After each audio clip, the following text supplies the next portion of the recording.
Donc je suis responsable de travaux dans une entreprise qui fait du monument historique, donc tout ce qui est maçonnerie, pierre de taille et revêtement de sol. Sur cette opération-là, on s'est occupé de tout ce qui était enveloppe extérieure, tout ce qui est reprise d'enduit, pierre, les encadrements, les modénatures extérieures, les sols en calade, les sols en terre cuite. Et après tout ce qui est structurel, les reprises en sous-œuvre, les caves, tout ce qui a posé de sérieux problèmes de structure sur l'opération en elle-même. On travaille, je dirais, régulièrement pour la financière Magellan, depuis 4, 5, 6 ans maintenant, sur des opérations de ce style-là. Ces opérations qui ont une classe supérieure aux différentes opérations qu'on fait en réhabilitation.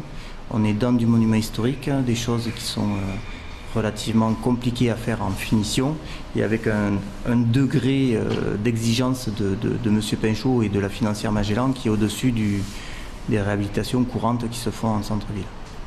Après, vu qu'on est sur du monument historique, on est en plein centre-ville avec des accès qui sont toujours compliqués, rien n'est simple. Les approvisionnements sont compliqués, les évacuations sont compliquées aussi.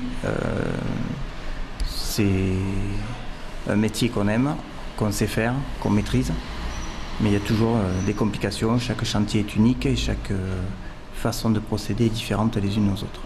Sur un premier abord, rien n'était compliqué, parce que ça reste un bâtiment qu'on maîtrise et des travaux qu'on maîtrise. Par contre, une fois qu'on a eu décrouté les enduits ciment, qu'on a eu sorti tout ce qui était revêtement extérieur sur les murs, on s'est aperçu que tout était pourri. Tout était complètement désagrégé, pourri par l'humidité ambiante et relative. Et on a fait de gros travaux de structure pour reprendre un angle de mur qui se cassait la figure dans la rue Bache. Et essayer de réagrafer par exemple la terrasse qu'on a au-dessus de nous qui elle déverse de beaucoup dans les rues.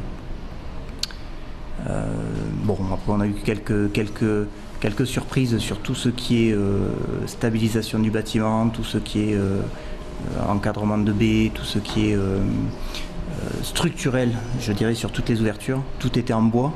On a tout découvert caché derrière de l'enduit, donc il a fallu reprendre la quasi-totalité des linteaux de chaque baie. On a créé 2 énormes sous-œuvres à l'intérieur de bâtiments, des sous-œuvres qui font 8 mètres quasiment de long. C'est-à-dire qu'on a ouvert un mur de 8 mètres de long sur 6 mètres de haut et un mur de 80 cm d'épaisseur. Donc c'est pas des travaux qui sont relativement faciles à faire en centre-ville et en plus à l'intérieur d'un bâtiment ouvert de part en part.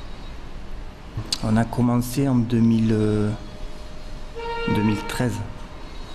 Les premiers travaux se sont faits en 2013. Donc ça a duré, on a eu un an et demi de grosses œuvres. Un an et demi où ça n'a pas été simple tous les jours, mais au final, on a une réalisation qui, je pense, est à la hauteur de la financière Magellan et qui, quand on le regarde dans sa globalité, a vraiment une belle gueule, qui change complètement la physionomie du quartier, mais avec une belle réalisation au final. Avec des entreprises qui ont envie de bosser, des gens que l'on rencontre sur différents chantiers. On est quasiment aucun de Narbonne, donc on suit la financière Magellan en fonction des chantiers qu'ils ont besoin de faire. On préfère travailler ensemble et maîtriser les dégradations ou les travaux plutôt que de travailler chacun de son côté avec des maîtres d'ouvrage qu'on ne connaît pas. Voilà.